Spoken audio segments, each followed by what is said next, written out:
तूफानों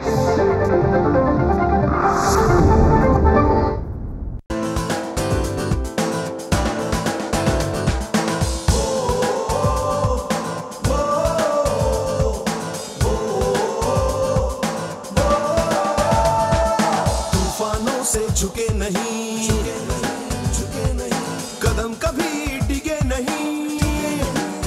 ओ तूफानों से झुके नहीं, कदम कभी डिगे नहीं। राह में रुके नहीं, आसमां से बुलंदी तक।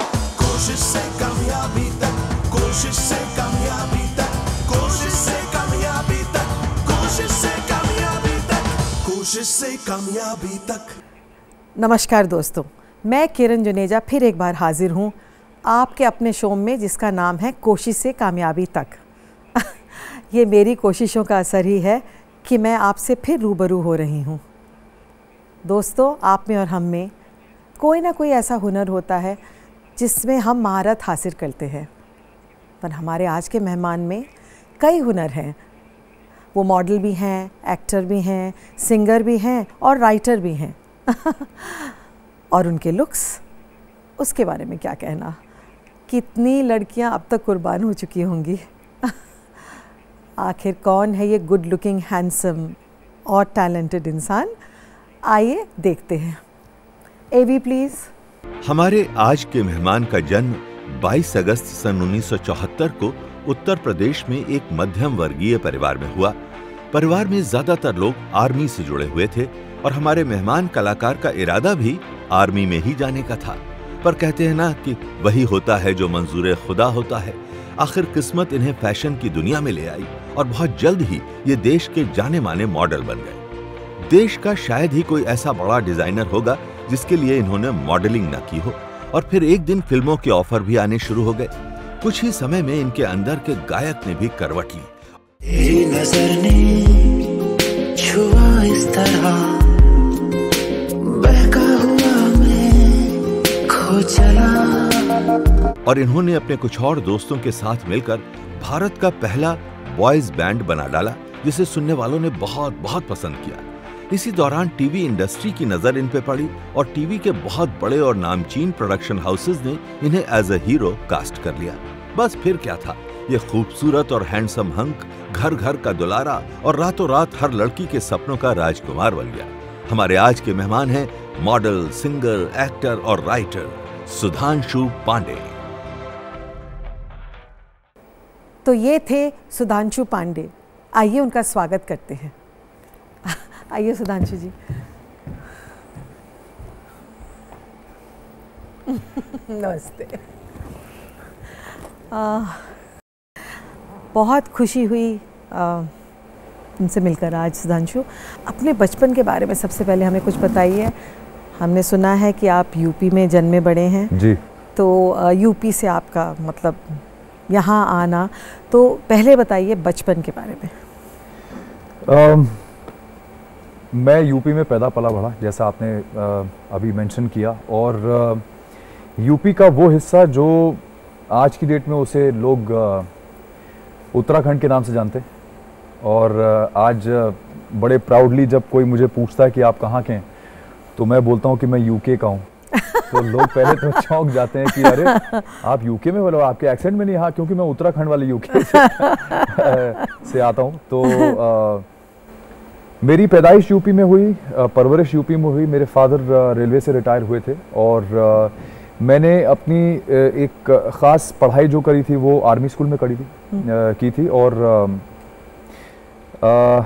एक टिपिकल जो मध्यम वर्गीय परिवार का जो माहौल होता है, उसी में मेरी परवरिश हुई। और जिस तरह से हर फैमिली में माँ बाप और जो बड़े बुजुर्ग हैं वो आपको हमेशा ये कहते हैं कि बेटा पढ़ोगे लिखोगे तो बनोगे नवाब, खेलोगे कूदोगे तो बनोगे खराब। आप तो खराब ही बनने वाले होगे। मुझे लगता है पढ़ाई में तो आपको शौक था नहीं। तो इस तरह के माहौल से मैं आया। हमारा ग्लैमर की फील्ड से या फिल्म इंडस्ट्री से या फैशन इंडस्ट्री से दूर दूर तक कोई भी लेना नहीं था। पर आज मैं आपके सामने बैठा हूं तो शायद यही कहूँगा कि भगवान भोलेनाथ की यही इच्छा थी कि मैं यहाँ पे आऊँ, बॉम्बे आऊँ और यहीं पे जो करना है वो मैं करूँ, और आज मैं वही कर रहा हूँ। लेकिन मैंने तो सुना है कि आप आर्मी में जाना चाहते थे। जी, मैं आर्मी में जाना चाहता था। इनफैक्ट मैं मेंटली अपने आप को पूरी तरह से प्रिपेयर कर चुका था फौजी बनने के लिए, और क्योंकि मैं आर्मी स्कूल में पढ़ रहा था तो जितने भी मेरे क्लासमेट्स थे मेरे साथ के, आज की डेट में वो सब फौजी हैं, ऑफिसर्स हैं, और इस देश को वो लोग सर्व कर रहे हैं, हमारी कंट्री को सर्व कर रहे हैं, और मुझे बड़ा फख्र है उनके ऊपर। जितना उन्हें मेरे ऊपर फख्र है, मुझे भी उनके ऊपर उतना ही आप फख्र है। आज उनसे जाके मिलते हैं जब आप अपने घर जाते हैं, अपने फ्रेंड से मिलते हैं? जी जी, मेरा उनसे मिलना जुलना भी होता है, और फ़ोन पे भी हम लोग रेगुलर टच में रहते हैं, बातचीत करते रहते हैं, और वो कभी कभार मुझे बीच में फ़ोन करके बात भी कर लेते हैं। और जैसे टिपिकल फ़ौजी होते हैं, उनकी वही एंथुसियाज्म होती है। 365 डेज अ ईयर वो लोग उसी पिच में बात करते हैं और वैसे ही खुश रहते हैं हमेशा। मैं ये पूछना चाहती हूँ कि आप कैसे उस पिच पे बात नहीं कर रहे हैं? मतलब ऐसा क्या हुआ कि आप आर्मी से पहुंच गए बम्बई? जैसा मैंने पहले कहा कि डेस्टिनी शायद भगवान की, ये एक बड़ा क्लीशे सा डायलॉग है, पर मैं यहाँ पे उसको इसलिए रिपीट करूँगा क्योंकि मेरे साथ हुआ ही कुछ ऐसा है कि भगवान की शायद यही इच्छा थी कि मैं इस फील्ड में आऊँ, और जो भी मुझे करना मैं इस फील्ड में करूँ। इसीलिए शायद भगवान ने मुझे थोड़ी सी कला दे दी, और उस कला को मैंने यूज़ करके, इस्तेमाल करके इस फील्ड में ही जो भी आज मुकाम मैंने हासिल किया है वो हासिल किया है। तो मेरी शुरुआत हुई थी मॉडलिंग से। दिल्ली में एक एजेंसी थी, लिंटास एडवर्टाइजिंग एजेंसी, उन्होंने मुझे मेरी फ़ोटोज़ देख के मुझे बुलाया और मुझे कहा कि आपको हमने एक ये किस्सा कॉलेज का है जब आप कॉलेज में पढ़ रहे थे? मैंने कॉलेज स्टार्ट ही किया था। मैं अभी बस 19 साल का हुआ ही था, तो ऑलमोस्ट एडल्टहुड वाले टाइम में अभी आया ही था, और मुझे ये ऑफ़र मिल गया था। और उन्होंने मुझे कहा कि हमने आपको अपने शूटिंग्स कैंपेन के लिए सेलेक्ट किया है, तो हमारा बजट बहुत ज़्यादा नहीं है, पर हम चाहेंगे कि आप ये करें। तो मैंने उनसे पूछा कि जी आप क्या दे सकते हैं? तो उन्होंने मुझे बोला कि हमारा बजट 25,000 रुपये है। तो जब उन्होंने 25,000 रुपये बोला तो पहले तो मुझे समझ में नहीं आया कि मैं इस तरफ गिरूं या इस तरफ गिरूं या छलांग मारूं। हाँ।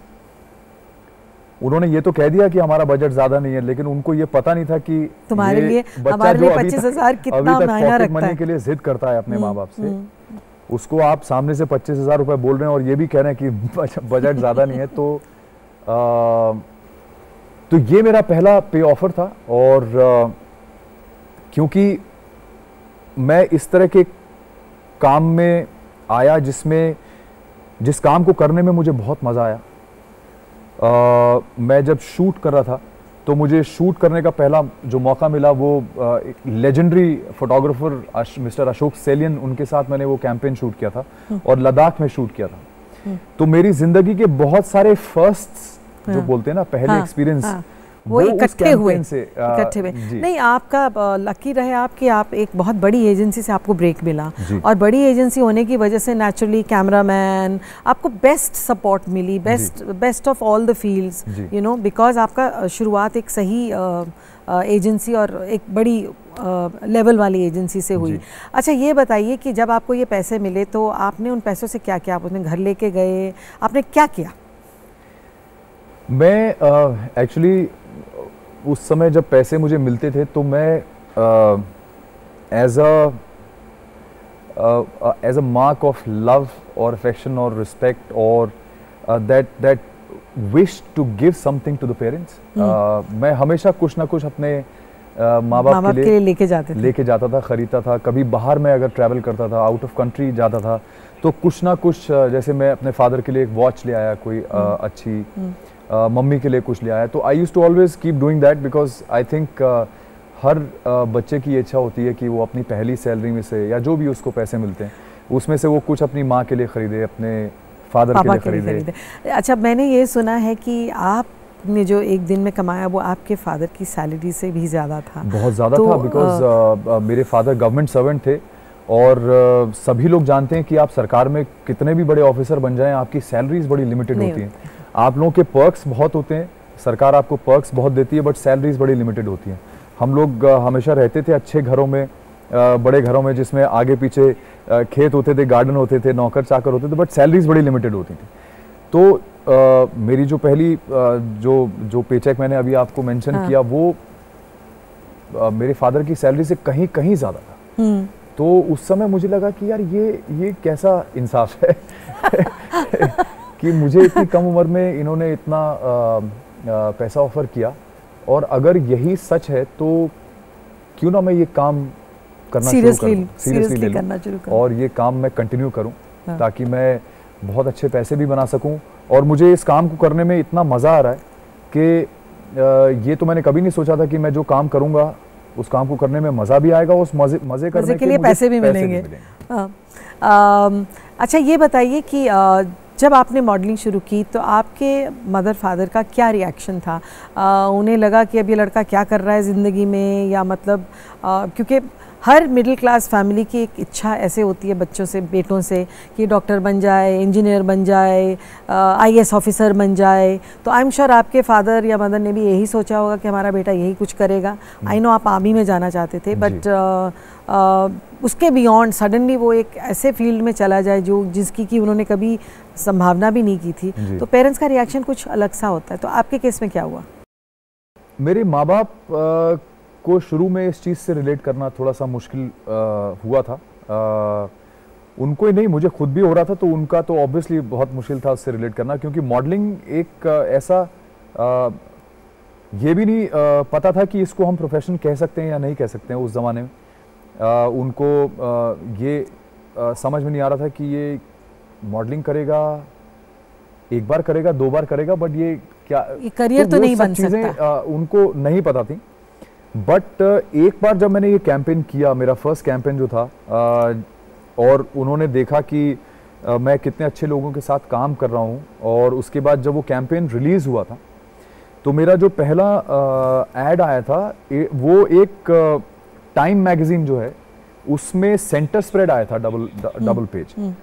तो वो जब एड रिलीज हुआ और वो ग्लोबली रिलीज हुआ था, तो यहाँ से लेकर इंग्लैंड, अमेरिका, सब जगह वो आया था। तब मेरे माँ बाप को पहली बार रियलाइज हुआ कि यार ये काम काफ़ी सीरियस है, अच्छा बड़ा है, सीरियस है, और इस चीज़ को ये अगर करना चाहता है तो इसको फ्रीडम देनी चाहिए। मेरे फादर को कोई प्रॉब्लम नहीं थी, मेरी मम्मी को खाली एक स्ट्रेस था, because I was still very young. तो मेरी माँ को सिर्फ ये फिक्र थी कि यार ये अगर करेगा तो ये तो दूर चला जाएगा, और मुझे दिल्ली जाना था। तो आप आर्मी ज्वाइन करते तो भी आप दूर ही जाते? तो भी दूर जा, बट जब तक नहीं होता तब तक सब ठीक रहता, बट वो जब जाने का समय होता है उस समय जो है सारे जो है टेंशन और सारी फिक्र निकल के आती है। तो मुझे भी उस समय मैं अपनी माँ के साथ बहुत अटैच था, तो अभी भी हूँ बहुत ज़्यादा उनके साथ अटैच्ड। और उस समय क्योंकि हम बहुत यंग थे और कभी माँ बाप से अलग नहीं रहे थे, तो हम लोग बहुत क्लोज निट फैमिली थे। तो जब जाने का समय आ रहा था तो उस समय मुझे भी बहुत तकलीफ हुई थी, but slowly gradually I think हम सभी उस चीज़ की आदत डाल लेते हैं, और उसी तरह से मैंने भी आदत डाल ली और दिल्ली में रहना शुरू किया। आपके साथ बातों का सिलसिला तो चलता रहेगा, लेकिन इस वक्त हम लेंगे एक छोटा सा ब्रेक। कहीं जाइएगा नहीं, देखते रहिए कोशिश से कामयाबी तक। कोशिश से कामयाबी तक। Welcome back. आप देख रहे हैं कोशिश से कामयाबी तक, और हम बात कर रहे हैं सुधांशु पांडे से। सुधांशु, आपका इतना बड़ा करियर रहा मॉडलिंग में, शायद कोई ही ऐसी डिज़ाइनर होगा या टेक्सटाइल फैब्रिक्स होंगे जिनके लिए आपने मॉडलिंग ना की हो।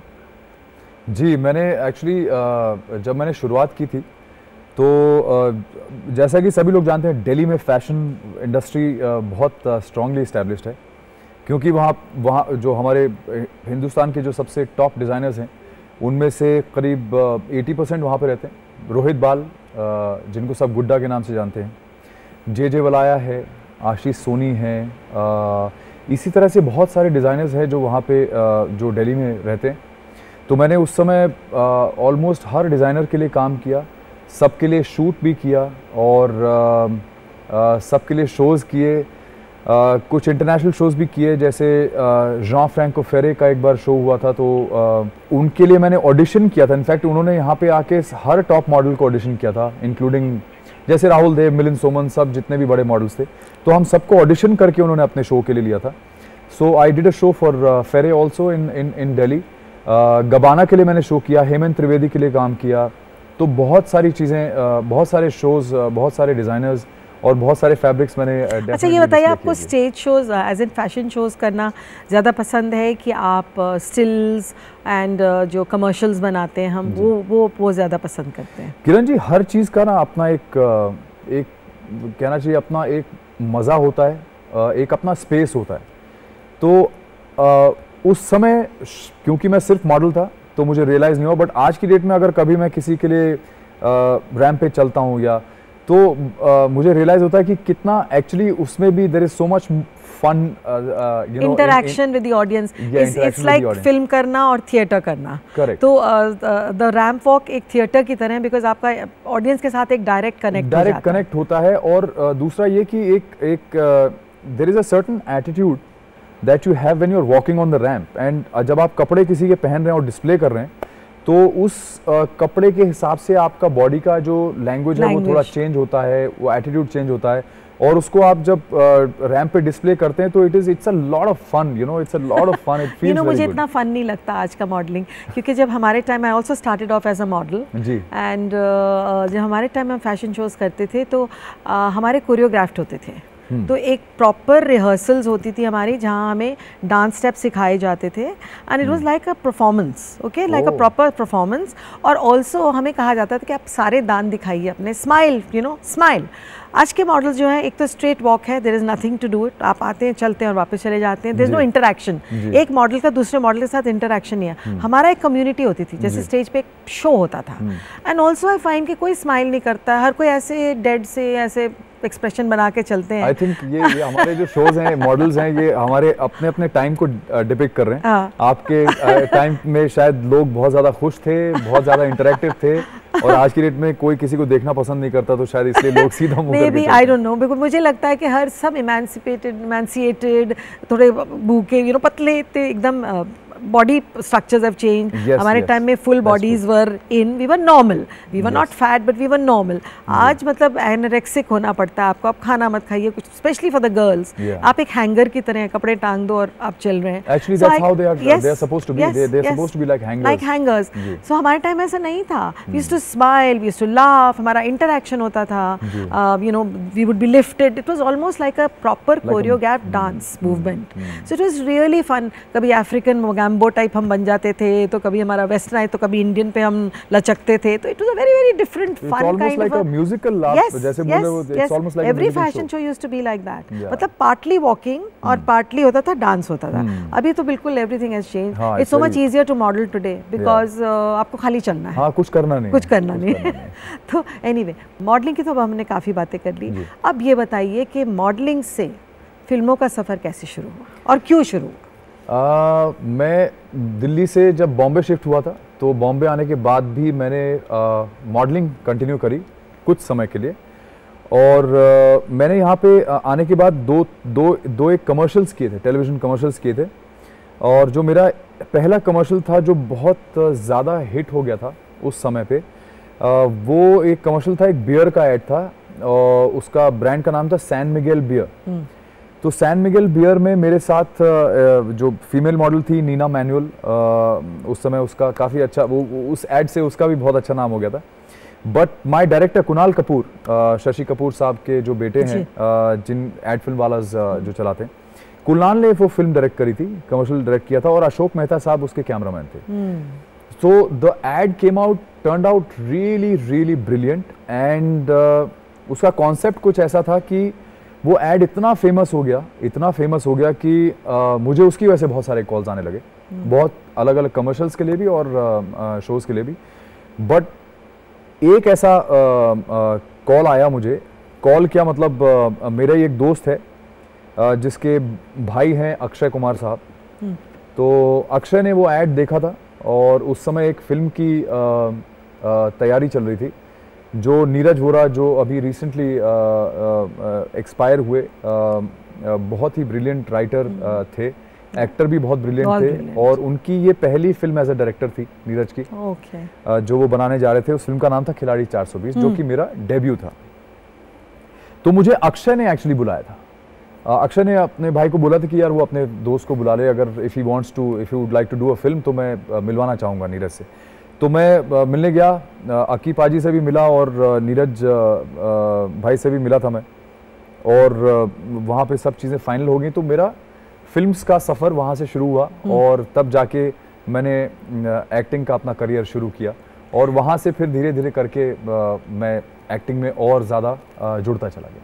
वैसे आपको ये लगने लगा था जब तक आप फिल्मों में आए कि आगे क्या, मतलब आपने मॉडलिंग कर ली, सब बड़े ब्रांड्स कर लिए, सब डिज़ाइनर्स के साथ काम कर लिया, जो जो कर सकते थे कर लिया, now it was just a repetition of the same thing, and कितनी देर तक, मतलब एक पॉइंट आ जाता है इस करियर में, मॉडलिंग में, जिसके बाद थोड़ा सिलेक्टिव काम आप कर पाते हैं, बट यू मूव ऑन।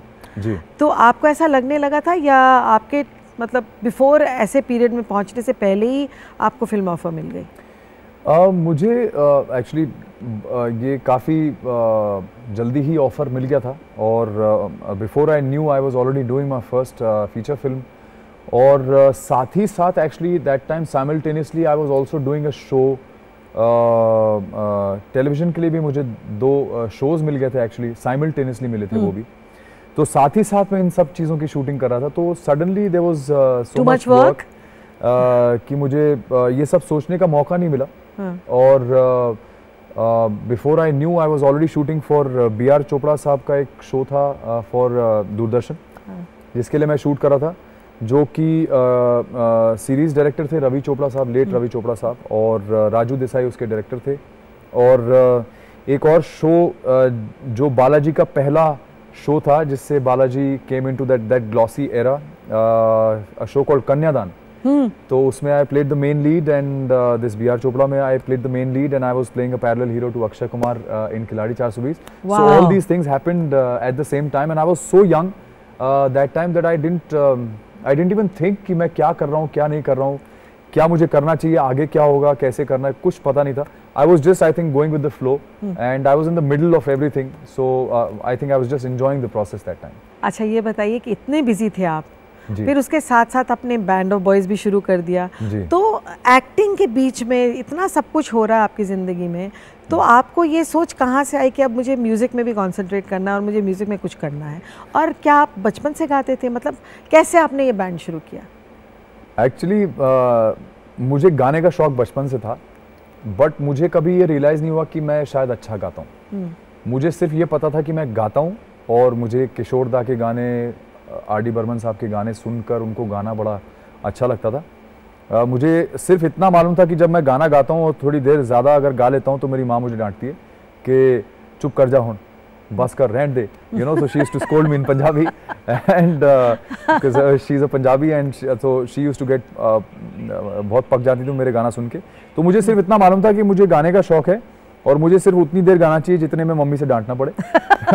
उसके अलावा मुझे कुछ पता नहीं था। But yes, after some point in my career, मेरा एक और दोस्त था जो अपना एल्बम प्लान कर रहा था किसी एक कंपनी के साथ मिलके। There was a gentleman who had marketing and a PR company, उनके साथ एक एल्बम प्लान कर रहे थे वो, और उनकी शायद आपस में कुछ इस तरह से बातचीत हुई थी कि दे चांस्ड अपॉन अ आइडिया कि यार क्योंकि आज तक हमारी कंट्री में कोई बॉय बैंड नहीं हुआ है, तो क्यों ना एक बॉय बैंड प्लान किया जाए, क्यों ना 2-4 लड़के जो अच्छा गाते हों और दिखते भी ठीक ठाक हों, तो उनको इकट्ठा किया जाए और उनके साथ एक बैंड का प्लान किया जाए।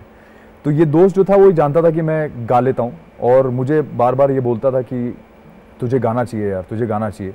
और मुझे ऐसा लगता था ये क्यों बोल रहा है मुझे गाना चाहिए, मैं तो ऐसे ही गाता हूँ, मतलब I am not a trained singer. तो खैर वहाँ से ये उसने मुझे बोला कि तू चल एक बार मेरे साथ। तो वहाँ मैं फिर उनसे मिलने गया जेंटलमैन से, और फिर उनसे बातचीत हुई। तो उन्होंने बोला कि नहीं आप अच्छा गाते हो, पर हम लोग एक ऑडिशन करते हैं। तो ऑडिशन में ऑडिशन लिया हमारा हरिहरन और लेस्ली लुइस ने, जो उस समय कॉलोनियल कजिन्स थे। हाँ। तो उनके लिए मैं ऑलरेडी एक वीडियो कर चुका था एज अ मॉडल, तो मैं उनको जानता था। बट जब वहाँ ऑडिशन के लिए गया तो हरी भाई ने बोला कि डन यू आर इन। तो मैं चौंक गया, मैंने कहा यार अगर हरिहरन ने मुझे बोला है गाने के लिए तो मतलब मुझे थोड़ा सा शायद सीरियसली लेना चाहिए अपने आप को। और वहाँ से मेरी बॉय बैंड की जर्नी शुरू हुई। फिर वो 3 साल लाइफ के मैंने मोर देन 3 years एक्चुअली मैंने बैंड में अपने को पूरी तरह से इन्वेस्ट कर दिया था। उस समय मैंने अपने एक्टिंग के करियर को साइड पे छोड़ दिया। लेकिन ये बहुत डिफिकल्ट चॉइस होती है, क्योंकि आप इतना काम कर रहे थे और उसके बीच में आपने मतलब इसको छोड़ के ये लेना, it's a very difficult choice. बहुत डिफिकल्ट चॉइस थी और मुझसे ज्यादा नाराज मेरी धर्मपत्नी थी उस समय क्योंकि उनको ये लगा कि यार ये क्या कर रहे हो तुम, अच्छा खासा करियर छोड़ के तुम अब गाना शुरू करने वाले हो। उनके बारे में भी बात जरूर करनी है, लेकिन इस वक्त हमें लेना पड़ेगा एक छोटा सा ब्रेक। जरूर, कहीं जाइएगा नहीं, क्योंकि आप देख रहे हैं कोशिश से कामयाबी तक। कोशिश से कामयाबी तक। Welcome back. आप देख रहे हैं कोशिश से कामयाबी तक और आज हमारे गेस्ट हैं सुधांशु पांडे। तो सुधांशु, बात कर रहे थे हम आपके बैंड के बारे में। तो इससे पहले कि हम आगे बढ़ें, हम आपसे एक गाना सुनना चाहेंगे जो कि R.D. बर्मन और किशोर कुमार का हो, क्योंकि मैंने सुना आपके उनके गाने आप गाते थे। जी ज़रूर, मैं एक दो लाइन गाता हूँ, कोशिश करता हूँ। हसीना से यूं मुलाकात हो गई, एक अजनबी हसीना से यूं मुलाकात हो गई, फिर क्या हुआ ये ना पूछो, कुछ ऐसी बात हो गई, वो अचानक आ गई यूं नजर के सामने, जैसे निकल आया घटा से चांद, चेहरे पे जुल्फें बिखरी हुई थी, दिन में रात हो गई, एक अजनबी हसीना से यूं मुलाकात हो गई। ब्यूटीफुल। बहुत मुश्किल होता है गाना किसी सपोर्ट के बिना, या सितार या कुछ गिटार या आपके हाथ में। इतनी सारी बातचीत करने के बाद पर बहुत अच्छा गा लेते हैं आप। Thank you so much. आपके साथ बैंड ऑफ बॉयज़ में और कौन कौन था? मेरे साथ बैंड में आशा जी के ग्रैंडसन चिंटू भोसले थे हमारे साथ, और अमर हल्दीपुर साहब जो बहुत फेमस म्यूजिशियन हैं, उनके बेटे सिद्धार्थ हल्दीपुर, एक और मेरे साथ एक को एक्टर जिनकी वजह से एक्चुअली मैंने गाना शुरू कर दिया बैंड में। मेरी जो मेरी जर्नी शुरू हुई, हाँ। करण ओबरॉय नाम है उनका, और शेरिन वर्गीस करके एक और हमारे साथ थे, वो भी सिंगर ही थे पहले भी, तो उन्होंने अपना प्रोफेशन कंटिन्यू किया बैंड में जैसे पहले कर रहे थे। अच्छा, ये क्लियर था आप लोगों में कि गाना कौन लिखेगा, कौन कंपोज करेगा, मतलब कैसे कैसे चलता था ये बैंड? किरण जी, हमारा जो पहला एल्बम आया था, हमारे एल्बम का नाम था ये भी वो भी, और उस एल्बम की तैयारी में हम लोगों ने सिर्फ डांसिंग और सिंगिंग पे काम किया।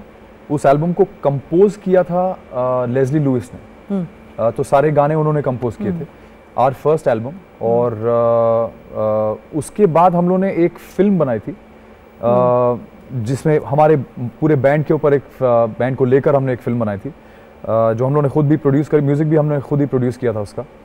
तो फिल्म के जो एल्बम था उसके सारे गाने हम लोगों ने खुद कंपोज किए थे, बट हमारे एल्बम के जो गाने थे वो लेस्ली लुइस ने कंपोज किए थे। और हमारा जो पहला 4 गाने हमारे बहुत सुपर हिट हुए थे हमारे एल्बम से। पहला गाना था मेरी नींद उड़ गई है, जो बहुत बड़ा सुपर हिट हो गया था। डाउन टू हमारा 4th सॉन्ग था गोरी।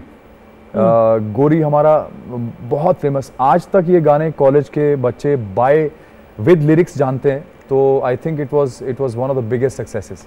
तो हम क्यों महरूम रहे, हमें भी सुना दीजिए ये कुछ लाइनें। अच्छा ठीक है, तो मैं आपको गोरी की 2-4 लाइनें सुना देता हूँ। गोरी वो गाना है जो हम लोगों ने जितनी भी खूबसूरत लड़कियां हैं, लेडीज़ हैं, उनके लिए हम लोगों ने डेडिकेट किया था। याद है वो नदिया किनारे पनिया भरन को आना, लहरों की हरकत पे गोरी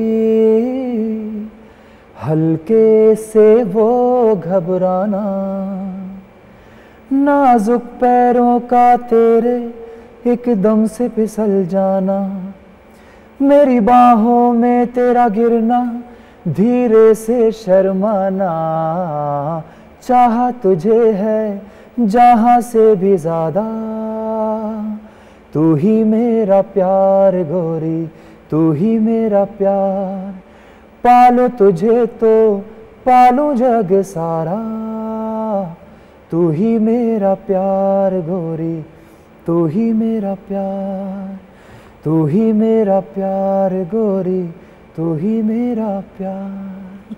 बहुत अच्छा। ये बताइए कि ये बैंड जो था ये पहला ऑल बॉयज़ बैंड था, मतलब इससे पहले कभी ऐसा बैंड हुआ था जहाँ सिर्फ बॉयज़ हों? जी नहीं, हमारा कंट्री का पहला फर्स्ट एवर बॉय बैंड हम लोग थे, A band of boys. Rock bands बहुत होते हैं, रॉक बैंड तो शुरू से थे, बट पहला band as a boy band this was the first, ours was the first ever boy band in this country. अच्छा, तो ये बताइए फिर क्या हुआ कि ये 3 साल के बाद बिखर क्यों गया? मतलब एक्चुअली बैंड बिखरा नहीं, बट मैंने इस बैंड में 3 साढ़े 3 साल इन्वेस्ट किए। उसके बाद मेरा डिसीजन था कि अब मैं इससे ऑप्ट आउट करता हूँ और मैं अपने एक्टिंग करियर को परस्यू करता हूँ, तो इसलिए मैंने ऑप्ट आउट किया था बैंड से। बैंड स्टिल कंटिन्यूड, उन्होंने उसके बाद भी और एल्बम्स भी बनाए और गाने बनाए उन्होंने, तो उन लोगों ने कंटिन्यू किया। I was the only one who opted out of the band. What made you change your mind? क्यों आपको सडनली लगा कि मतलब 3 साल एक इंसान एक चीज़ में इन्वेस्ट करता है तो फिर उसको वो कैरी फॉरवर्ड करता है, लेकिन कुछ ऐसा हुआ होगा, समथिंग मेड यू रियलाइज़ कि this is not for me, मुझे ये नहीं करना है, मुझे मेरा फर्स्ट लव या जो भी है, मुझे वापस एक्टिंग में जाना है? जी, मैं एक्चुअली कुछ ऐसा कोई हमारे बीच में कोई प्रॉब्लम नहीं थी या कोई ऐसा इंसिडेंट नहीं हुआ जिसकी वजह से मैंने छोड़ा। Over a period of time मैंने ये रियलाइज़ किया कि हम लोग 5 लोग हैं और हमारे एक मैनेजर भी थे, तो कुल मिला के इतने सारे लोग थे, there were so many mouths to feed. And उस समय शोज़ में हम लोग, हालांकि we were like one of the top most stars in the country at that time, but the moneys were not so great that it could feed all of us properly, you know. And I had a family, I had a wife and I already had a son that time, who was little, very, very small, and I decided that, you know, maybe I need to go back to my acting career, which was flourishing at that time, and start making money the way I was making earlier, and maybe pursue my singing career later in life. A little later, because I can do that anytime. 3 साल दूर रहने के बाद हमारी industry क्या है, बहुत जल्दी आगे बढ़ जाती है जी। तो आपको तकलीफ हुई जब आप वापस आए 3 साल के बाद to get work again? Was it difficult? जी, कुछ वक्त तो लगा मुझे, डेफिनेटली कुछ वक्त लगा, बट उसके आने के बाद मुझे जो मैंने एक फ़िल्म की थी, वहाँ से मेरा काम फिर से शुरू हो गया। फ़िल्म का नाम था यकीन। वो उसमें it was a love triangle, it was a thriller. Priyanka Chopra के साथ? प्रियंका चोपड़ा थी उसमें, और अर्जुन रामपाल, मैं और प्रियंका चोपड़ा थे। तो वो एक लव ट्रायंगल था फिल्म का, और बहुत ही ब्रिलियंट थ्रिलर बनी थी वो। भट्ट साहब इन्वॉल्व थे उसमें, और वो फिल्म मैंने करी, और वहाँ से मेरा फिर से काम धीरे धीरे करके शुरू हो गया। उसके बाद मैंने और चीज़ें करनी शुरू की, टेलीविज़न भी दोबारा शुरू किया मैंने, फिल्म्स भी दोबारा शुरू करी, बट येस इतने साल के गैप के बाद it is not very easy to start getting work immediately, थोड़ा टाइम लगता है, but I guess you need to have patience to get good work. और क्योंकि मैंने पहले भी अच्छा काम किया हुआ था, इसलिए मुझे ये ज़रूरी था मेरे लिए कि मैं जो भी काम उठाऊँ इसके बाद वो अच्छा होना चाहिए, अच्छी क्वालिटी का होना चाहिए, तो इसलिए शायद थोड़ा सा पेशेंस का इस्तेमाल करना पड़ता है। यकीन के अलावा और कौन सी फिल्में हैं जिनके बारे में आप कुछ खास बात करना चाहें? जी, मैंने यकीन के अलावा मैंने मर्डर 2 एक फिल्म आई थी, उसमें मैंने एक किरदार निभाया था। एक मैंने फिल्म करी सिंग इज किंग, जो बहुत फेमस फिल्म बनी। सिंग इज किंग में पहली बार मैंने एक कैरेक्टर प्ले किया, क्योंकि उससे पहले मैं सारे मेन लीड रोल्स ही कर रहा था फिल्म्स में और टेलीविज़न में। तो मेरे मैनेजर जब मेरे पास आए ये फिल्म लेकर और उन्होंने बोला कि यार ये सिंग इज किंग एक फिल्म बन रही है और अनीस बज़मी डायरेक्ट कर रहे हैं इसे, और इसमें बहुत ही एक स्ट्रॉन्ग कैरेक्टर है वो आपको देना चाहते हैं अनीस बज़मी। तो मैंने उसको बोला, मैंने कहा यार मैंने कैरेक्टर तो आज तक प्ले किया नहीं है सारे ऐसे, तो मुझे कैरेक्टर रोल क्यों करवा रहा है? तो मेरे मैनेजर ने मुझे बोला कि भाई ऐसा है, आप एक बार सुन लीजिए स्क्रिप्ट और ये फिल्म जो है ना ये हिस्ट्री क्रिएट करेगी। तो मैं जब सुनने गया तो अनीस भाई ने जिस तरह से मुझे नरेट किया और मुझे बोला कि आपके ही कैरेक्टर में इनफैक्ट ऐसा कैरेक्टर है आउट ऑफ ऑल जिसकी एक अलग से स्टोरी भी होगी, तो उन्होंने मुझे कन्विंस किया और वो फिल्म मैंने करी, and that film became one of the best experiences that I have ever had. और हम लोग ने ये फिल्म ऑस्ट्रेलिया में शूट करी थी, गोल्ड कोस्ट में हमने शूट किया। हम सब एक ही रेजिडेंशियल होटल, अपार्टमेंट होटल में रह रहे थे। अक्षय, कटरीना, मैं, सोनू सूद, जावेद जाफरी, रणवीर शोरी, मनोज पावा, हम सब के सब, नेहा धूपिया, हम सब एक ही अपार्टमेंट बिल्डिंग में रह रहे थे। और वो जो 50 दिन हमने वहाँ पे निकाले, वो बहुत ही बेहतरीन 50 दिन निकाले। विपुल शाह प्रोड्यूसर थे इस फिल्म के, अनीस भाई थे डायरेक्टर। तो हम लोगों ने बहुत मज़े किए उस फिल्म के दौरान, और गोल्ड कोस्ट बड़ी खूबसूरत जगह है तो वहाँ पे शूट भी किया, तो it turn out to be one of my best experiences in life. Family की बात कर रहे थे हम, आपने कहा कि आप शादीशुदा थे, बच्चा था, तो रोमांस कैसे अपने आप आपकी लाइफ में आया? मैं अपनी वाइफ से मिला था एक्चुअली दिल्ली में, तब वो मेरी वाइफ नहीं थी। तो जो मैंने पहले एक शो मेंशन किया था, जॉन फ्रैंको फेरे, जो जिसके लिए मैंने ऑडिशन किया था, हर मॉडल ने ऑडिशन किया था उसके लिए। तो वो ऑडिशन मैंने एक्चुअली जिस एजेंसी में मेरी वाइफ हैंडल कर रही थी उस समय, उसके थ्रू मैं गया था, और वहाँ मेरी इनसे मुलाकात हुई थी। मोना नाम है मेरी वाइफ का, और मोना से मेरी मुलाकात वहाँ पे हुई थी। और मोना से इनफैक्ट मेरी जो पहला इंटरेक्शन हुआ था वो एक लड़ाई थी, क्योंकि मुझे लगा था कि मैंने ये लड़ाई प्यार में कैसे बदली, इसके बारे में हम जानेंगे जी ब्रेक के बाद। श्योर, कहीं जाइएगा नहीं, आप देखते रहिए कोशिश से कामयाबी तक। कोशिश से कामयाबी तक। ब्रेक के बाद आपका स्वागत है। आप देख रहे हैं कोशिश से कामयाबी तक, और आज हमारे गेस्ट हैं सुधांशु पांडे। तो सुधांशु, मोना जी के बारे में हमें बताइए। मोना जी से मेरी मुलाकात हुई थी दिल्ली में, जिस शो की मैंने बात करी थी, जॉन फ्रैंको फेरे के लिए, जिसके लिए मैंने ऑडिशन किया था, वो इनके थ्रू किया था। और मोना से मेरा पहला इंटरेक्शन था तब जब मुझे उनसे चेक लेना था, और मैंने उनको फ़ोन करके बोला कि आप लोगों ने मुझे मेरा चेक नहीं दिया है। तो उन्होंने बोला कि नहीं, आप चेक मुझसे ले चुके हैं। तो मैंने उनको बोला नहीं, बिल्कुल भी नहीं लिया है। तो हमारी एक लड़ाई हो गई थी, और मैंने बोला था कि मैं अभी आके आपके ऑफिस में चेक करूंगा कि मैंने आपसे चेक लिया है कि नहीं। तो she showed me that I had already taken the payment and I had signed there as received. तो मुझे उनसे बहुत माफ़ी मांगनी पड़ी थी, और वो दिन है और आज का दिन है, मैं सिर्फ माफिया मांग रहा हूँ उनसे। अपर हैंड हो गया ना उनका शुरू से ही। जी जी जी, वो मुझे लग रहा है उन्होंने पहले से कुछ प्लान किया होता। अच्छा, आपके 2 बेटे हैं जी। कितने छोटे हैं? मेरा बड़ा बेटा अब 17 इयर्स का हो चुका है। Really? Ji. You don't look that old. हाँ, because I think I started very early in life with almost सब everything. कुछ, हाँ, शादी भी जल्दी कर ली, बच्चे भी जल्दी हो गए। सब कुछ जल्दी जल्दी कर लिया। ओके, वो क्या करना चाहता है? अभी तो खैर पढ़ रहे हैं, 11th में हैं। और बट आजकल के बच्चे 17 में कभी-कभी दे नो हमें क्या करना है। हाँ, Does he want to enter the film world?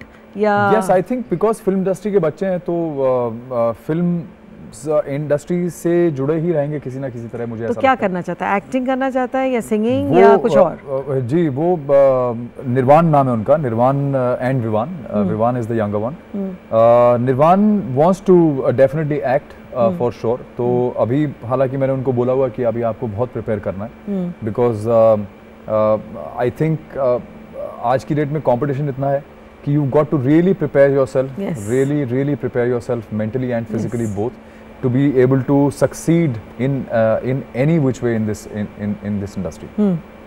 And छोटा वाला Vivaan? Chota is he's just turned 10, so he's still very small. Is Mona still working? Mona is not working. Mona's she was just actually even that time she was just whiling her time away, just passing her time to do a job and just basically have fun. And ever since we got married, we've just been she's been a housewife and she's taking care of family. Of बच्चे। रजनीकांत के साथ आपने एक recently film की है, उसके बारे में बताइए। जी, तो मैंने अभी मैं एक बहुत बड़ी फिल्म का हिस्सा हूँ। मैं इसलिए बोलूँगा कि मैं एक छोटा सा हिस्सा हूँ क्योंकि वो फिल्म इतनी बड़ी है। रोबो 2.0 फिल्म का नाम है। शंकर डायरेक्टर हैं फिल्म के और रजनीकांत सर उस फिल्म के हीरो हैं और मैं उसमें एक विलन का किरदार निभा रहा हूँ। साइंटिस्ट का रोल कर रहा हूँ मैं उसमें। अक्षय कुमार भी है ना? उसमें अक्षय भी हैं। अक्षय उसमें actually as an Akshay Kumar नहीं दिखाई देंगे, शायद वो एज अ क्रिएचर दिखाई देंगे। और मैं उसमें साइंटिस्ट का रोल प्ले कर रहा हूँ। फर्स्ट पार्ट में डैनी जिन्होंने ये क्रिएट किया जिन्होंने हाँ, जो मैं स्टोरी रिवील नहीं कर पाऊंगा, बट ये फिल्म जो है ऑब्वियसली मैं एक मोटिव के साथ हूँ इस फिल्म में, मेरा कैरेक्टर जो है। और पहली जो फ्रेंचाइज पहला पार्ट था उसमें डैनी डेंगजोंगपा साहब थे, इसमें मैं उनके बेटे का पार्ट प्ले कर रहा हूँ। इसीलिए मैं साइंटिस्ट बना हूँ with a motive, obviously with a certain agenda in the film. तो ये फिल्म बहुत बड़ी है, 450 करोड़ उन्होंने खर्च किया है उस फिल्म को बनाने में और हम सभी इस फिल्म का बहुत बेसब्री से इंतजार कर रहे हैं because we would like to see. Shankar sir को मैं डायरेक्टर कम साइंटिस्ट ज़्यादा बोलता हूँ, तो मैं यही देखना चाहता हूँ कि उन्होंने क्या क्रिएट किया है। और रजनी सर के बारे में जितना बोला जाए उतना कम है क्योंकि वो उनके बारे में मैंने एक बार कहा था कि मैंने ट्वीट किया था, if there is a god in human form it is this man. Because हमारे पास खैर उतना समय नहीं है, वरना मैं जितना उनके बारे में बोलूँ उतना कम है। Rajni sir is one of the greatest human beings I have come across. Absolutely, वो बहुत डीपली स्पिरिचुअल हैं और मैं बहुत डीपली स्पिरिचुअल हूँ।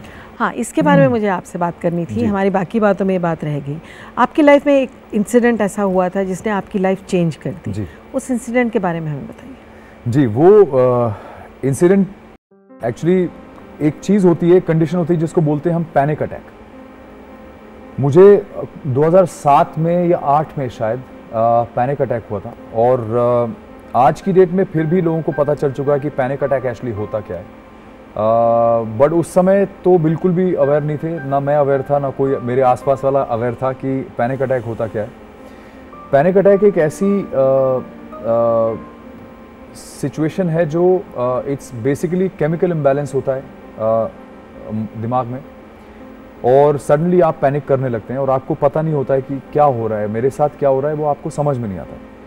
तो वो आपको एकदम डिमोलिश कर देती है, मेंटली एकदम डिमोलिश कर देती है। फिजिकली आपके साथ कुछ भी नहीं हुआ होता है, बट मेंटली आपको ऐसी फीलिंग होती है जैसे सब खत्म होने जा रहा है, सब खत्म होने जा रहा है, एवरीथिंग इज डूम्ड ऐसा लगता है। तो 2007 या 8 में मुझे ये हुआ और अच्छा खासा मैं अपने दोस्त के साथ एक ओपन कैफे में बैठा हुआ था, बातचीत कर रहा था। वो डायरेक्टर है मेरे दोस्त और सडनली ये फीलिंग हुई मुझे और वो मुझे डायरेक्ट हॉस्पिटल ले गए मेरा ईसीजी कराने के लिए और ईसीजी में कुछ नहीं निकला, everything because physically I was fit, कोई प्रॉब्लम नहीं थी। तो उस प्रॉब्लम को आइडेंटिफाई करने में बड़ा टाइम लगा और जब वो बात समझ में आई तो मैं ऑब्वियसली मैंने डॉक्टर को कंसल्ट किया और उन्होंने मुझे मेडिकेशन भी दिया। बट इस जो इंसिडेंट ने मेरी ज़िंदगी को हमेशा के लिए बदल दिया उसके बाद, क्योंकि ये जब होता है तो आप सडनली आपका जो दिमाग है वो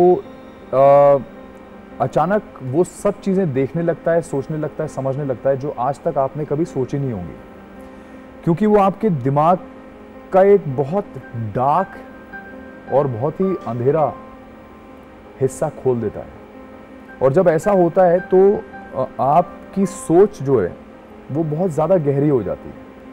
आप बहुत अलग तरह से हर चीज़ को देखने लगते हैं, ज़िंदगी को, हर चीज़ को अलग तरह से देखने लगते हैं, अपनी फैमिली को अलग तरह से देखने लगते हैं। आपके अंदर एक क्या बोलते हैं, कंपैशन जो होता है, हर आदमी के लिए एक सेंसिटिविटी जो होती है वो बहुत बढ़ जाती है।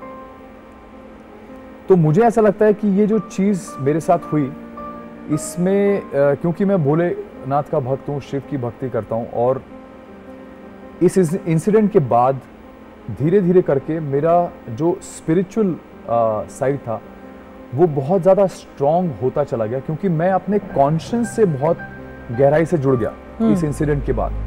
और मैं आपको ये बता दूं कि मैंने इतनी ख़तरनाक जो सिचुएशन थी मेंटली, ऐसा एक्सपीरियंस होना, ये इसको एक्सप्लेन करना बहुत मुश्किल है कि कैसा फीलिंग होती है, बट उस चीज़ को मैंने विदाउट मेडिकेशन फाइट किया अपने आप को। इस चीज़ से मैंने विदाउट एनी मेडिकेशन, हालांकि लोग एंटी डिप्रेसेंट्स पे चले जाते हैं, बहुत सारी नींद की गोलियां लेते हैं, मैंने कोई मेडिकेशन लिया, मैंने विदाउट मेडिकेशन अपने आप को इस चीज़ से निकाला, सिर्फ प्रेयर्स के थ्रू, सिर्फ मेडिटेशन के थ्रू, और सिर्फ अपने आप को भगवान से ज़्यादा जोड़कर, अपने कॉन्शियस से ज़्यादा जुड़कर मैंने अपने आप को इस चीज़ से निकाला।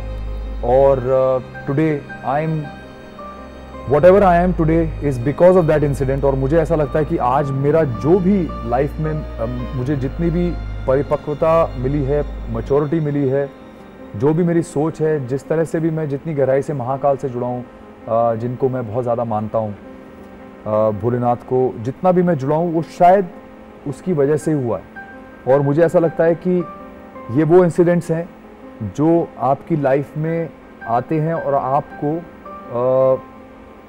एक बेहतर इंसान बना देते हैं, आपकी सोच को बहुत बेहतर कर देते हैं, बहुत गहरा कर देते हैं। आपको लगता है कि इसकी वजह से आप, क्योंकि आपका दिमाग खुल गया, जैसे आपने कहा माइंड खुल गया, तो आप सिर्फ एक एक्टर ना रहकर आप एक राइटर बन गए, आपने मतलब अपना जो सोच थी उसको आप एक्सप्रेस कर पाए। मैं एक और चीज़ कहना चाहूँगा यहाँ पे, एक्चुअली इस वजह से ये जो मेरे साथ हुआ, और जैसे मैंने आपको पहले बोला, मेरी सोच बहुत गहरी हो गई, जिसकी वजह से मैं थोड़ा सा पोइट्री भी लिखना शुरू कर दिया।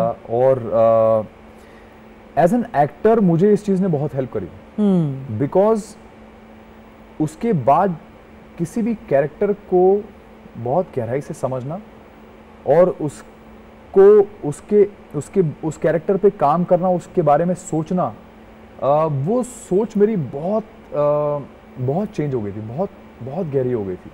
तो एज एन एक्टर मुझे लग रहा है कि मुझे बहुत डेप्थ मिली ये एक्सपीरियंस करने के बाद, जो मैं शायद पहले बहुत सुपरफिशियल हुआ करता था, लेकिन अब मुझमें बहुत गहराई आ चुकी है। डायरेक्टिंग भी करते हैं, डायरेक्शन भी करते हैं? नहीं, डायरेक्शन तो शायद मैं आगे जाके कभी करूं, बट अभी तक मैं एज अ प्रोड्यूसर अपने आप को प्रिपेयर कर रहा हूं। मेरा जो पहला जो गाना, जो सोलो सिंगल मैंने लॉन्च किया है अभी, तेरी अदा, वो मेरा पहला होम प्रोडक्शन है एक्चुअली।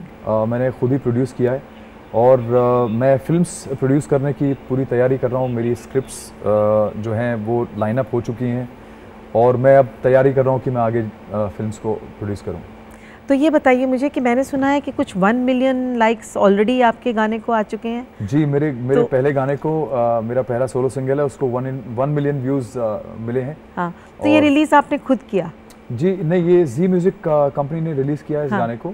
और ये गाना हर डिजिटल प्लेटफॉर्म पे है, और इसको यूट्यूब पे ऑलरेडी 1 मिलियन व्यूज़ मिल गए। तो मुझे ऐसा लगता है कि मेरा जो कमबैक था solo single, as a singer comeback था, जो इतने लोग मुझे रॉकस्टार बोलते हैं, और बोलते हैं कि you have to come back as a singer.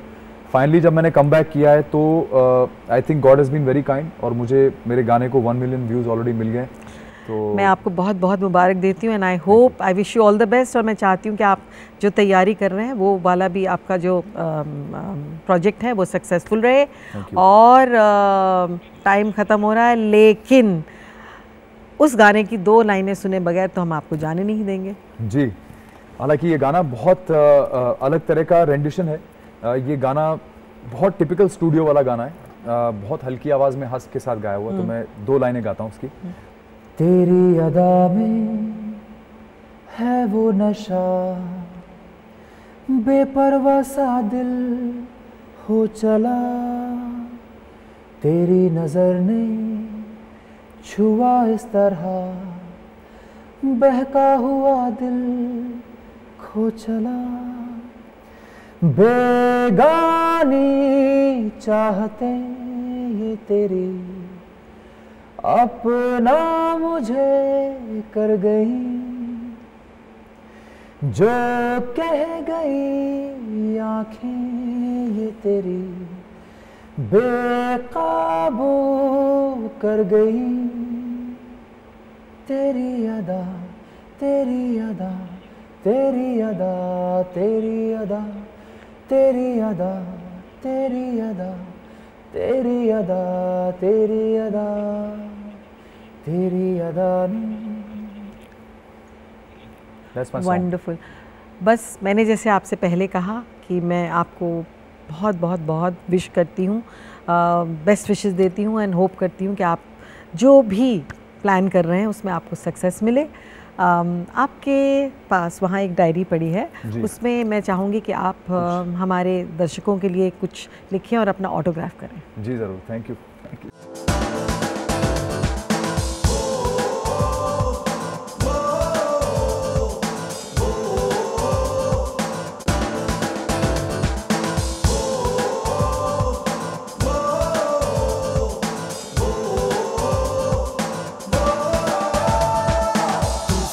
से झुके नहीं, कदम कभी डिगे नहीं, तूफानों से झुके नहीं, कदम कभी डिगे नहीं, राह में रुके नहीं, आसमां सी बुलंदी तक, कोशिश से कामयाबी तक, कोशिश से कामयाबी तक, कोशिश से कामयाबी तक, कोशिश से कामयाबी तक, कोशिश से कामयाबी तक, कोशिश से कामयाबी तक, कोशिश से कामयाबी तक, कोशिश से कामयाबी तक, कोशिश से कामयाबी तक।